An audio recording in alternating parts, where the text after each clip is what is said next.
গলা এত উঁচু করে কথা বলেন না।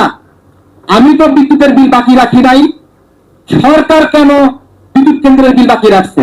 আমাদের মাননীয় প্রধানমন্ত্রী তিনি কি বাসে যাওয়ার সময় পকেট করে গ্যাস অফিস শেষ হলে গ্যাস পকেটে ভরে নিয়ে বাসে যান? আমার প্রশ্ন হলো যে বিদেশি এই কোম্পানির সাথে বসতে হবে কেন? গলা এত উঁচু করে কথা বলেন না।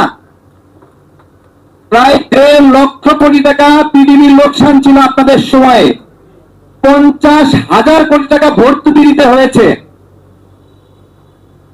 তো মানে এমন ভাবে বলতেছে যে আওয়ামী লীগের সময় সব টাকা পক্কা ছিল, তাহলে আমি ওই সময় বিদ্যুতের দাবিতে প্রোগ্রাম করলাম কেন? আমার একটা বক্তব্য ভাইরাল হয়েছিল, আমি তো বিদ্যুতের বিল বাকি রাখি নাই, সরকার কেন বিদ্যুৎ কেন্দ্রের বিল বাকি রাখছে? তাই না?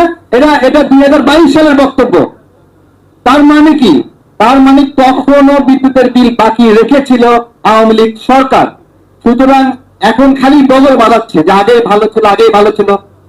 তো আমার প্রশ্ন হলো, এখন যে বিদ্যুতের সমস্যা, গ্যাসের সমস্যা, আমাদের মাননীয় প্রধানমন্ত্রী তিনি কি বাসে যাওয়ার সময় পকেট করে গ্যাস অফিস শেষ হলে গ্যাস পকেটে ভরে নিয়ে বাসায় যান? বিদ্যুৎ কি পকেটে ভরে বাসায় নিয়ে যান? মানে সমস্যাটা কি? নিয়ে তো যান না।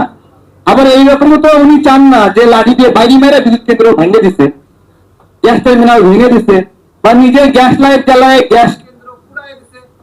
এরকম কি? এইরকম তো না।